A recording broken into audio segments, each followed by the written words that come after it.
मेरा घर किला एक किलोमीटर कि मेरा घर किला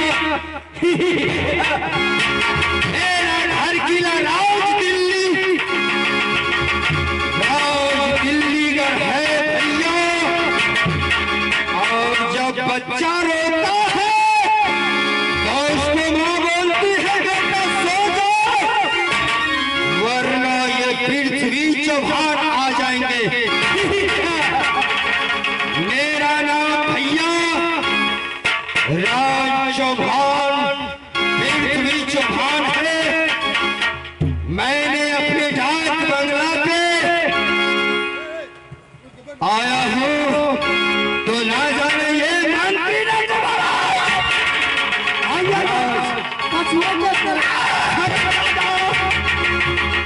डाक बंगला छोड़कर कहाँ गया था रे? पूरा भाग हम डरपोक तो जानते हो, हम डरपोक आदमी छी। मंत्री ने दोबारा कहावत में है कि हर हर गंगे काशी में मंत्री तो बैठे बैठे अकड़ा लग गया है। मंत्री मैं कुछ देर अपने डाक बंगला पे आराम करना चाहता हूँ और तूने मैन गेट पे खुले तेगा से पहरा करना। ठीक है जा।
हेलो आगे जमले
पहरा मचावो ही कि ना को है? कौन हो? अरे भैया देश विदेश घूमने वाली ही जात के नटीन है। देशमुल्ली। हाँ हाँ देशमुल्ली। आगे देशमुल्ली। ए भैया दरबार में महाराज हो सकल सूरत ले लगे छी देशमुल्ली नहीं। हाँ भैया तू तो जानो ही ये देश विदेश घूमने वाली नटीन है। हाँ की बात भैया अरे हमारा साथ ये वो है ना पारा है। हाँ जे कोई है ना पारा के नाथ दीस ओकरा 50,000 रुपया डाला भर सोन डाला भर और साथ में एक शादी है। शादी? हाँ लड़की से। लड़की से कि लड़का से? लड़की से। लड़की तब तो ठीके छै। तब तो चांस है जो है। भैया अरे तेरा दरबार में कोई राजा महाराजा हो बुला दे छियै तो हमरा पारा के न था दीसी। ये हम बुला दे छियै राजा। रोज से होंगे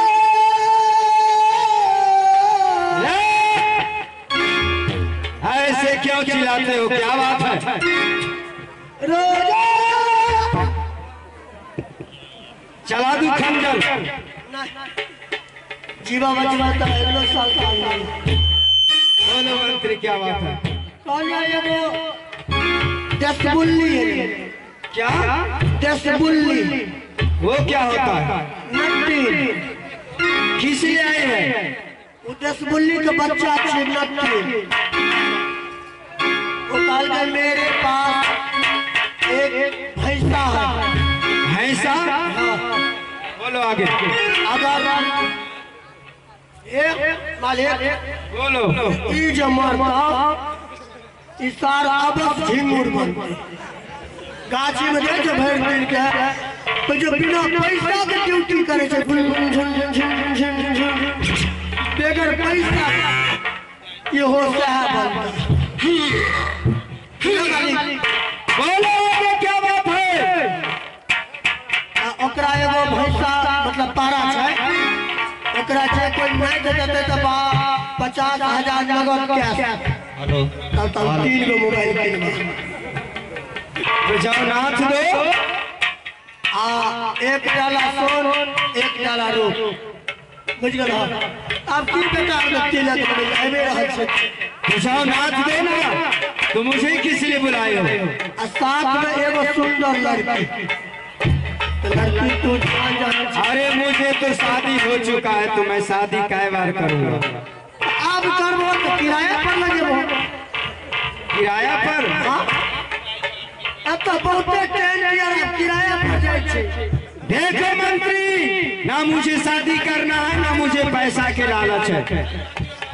अगर भरोसा नहीं तो अगर वो नथवाना चाहती है तो मैं वैसे फ्री में नाच सकता हूँ। नहीं तो ना। ठीक है बुलाओ नटीन को।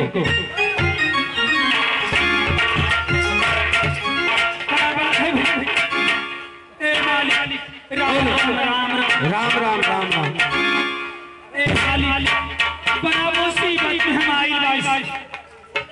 ऐसा मुसीबत की मारी आई हो? किला भर भर कर चुकली लेकिन केहू जोधा ना जन्मल किया है पारा नाथी। देखो नटीन, मैं चाहूंगा तो तुम्हारे भैंसा को नाप सकता हूँ। अच्छा महाराज बोलो। हाँ महाराज नाथ ऋषि। ठीक है तो सामने करो। खोल दिस पारा। बोलो। चलो तैयारी हो जाए।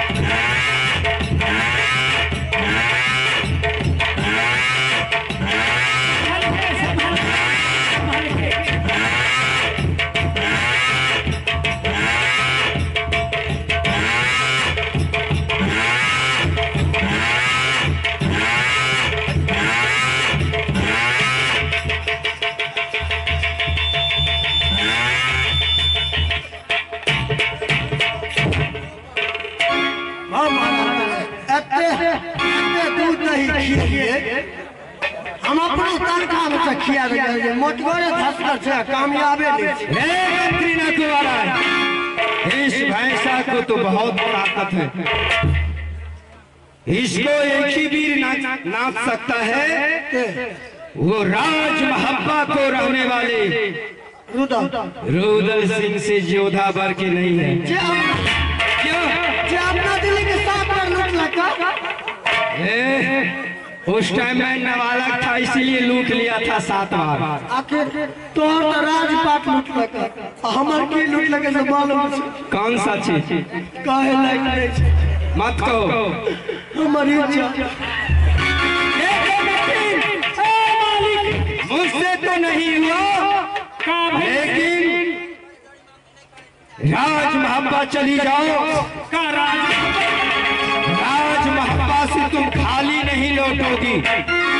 राज महब्बा को रहने वाले रुदल सिंह एक ऐसा योद्धा है कि कामों किला में उनका लोहा थामने वाला कोई माइकलाल वीर पैदा नहीं लिया। मालिक नाथ वो राज महब्बा को रहने वाले रुदल सिंह नाच सकता है। हमरा नहीं बुझाई से मालिक कि ये कामों किला में सब हिजरे जन्मले। लट्टीन क्या हिजरा के ताकत नहीं दै छै? नारे भैया हिजरा की ताकत न रही। चुप, अरे इसे मुंह लगाना बेकार है। इन लोग को जो जी में आएगा वो बोल सकता है। नट्टीन तुम चले जाओ राज महब्बा रुदल सिंह के पास, वही तुम्हारे फैसला को रखेंगे। ठीक है मंत्री मैं चलता हूँ। मालिक वो रुदल जो हमारी इज्जत लूट के लगला चप्पल से मंगा दिया। इज्जत का मतलब चप्पल है, चप्पल आ गई हर बार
लागी हमरा ये बुझाई कि ये नटीन मेला की 15 आ चुकी है।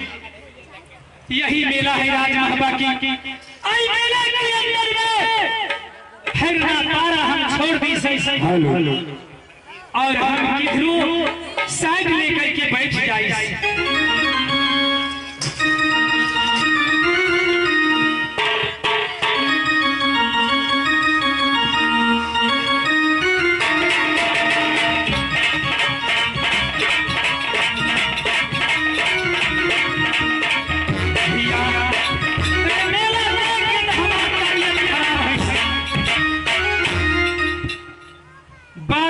लंबा और 14 कोस चौड़ा मेला लगा है। हिरना पारा के खोल के और ये सुबिया नटीन साइड भर के बैठ जाए।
तुम जाओगे लेकिन मैं मेला के अगल बगल में घूम कर देखता हूँ, क्योंकि की छतरी के साथ रुद्र सिंह की टक्कर चलता है।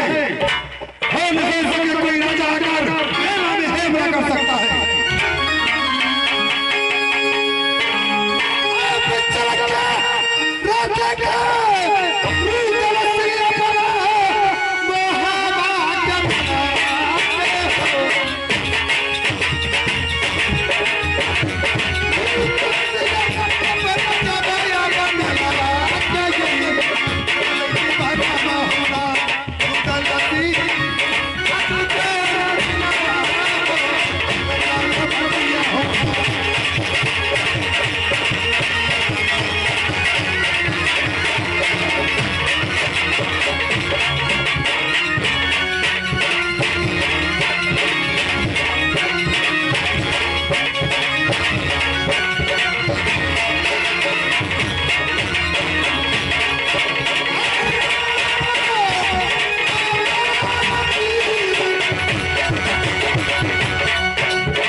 जानवर मार सकता है, अकेले है कोई और है, इस जानवर का कोई गार्डन है तो यार मुझे सामने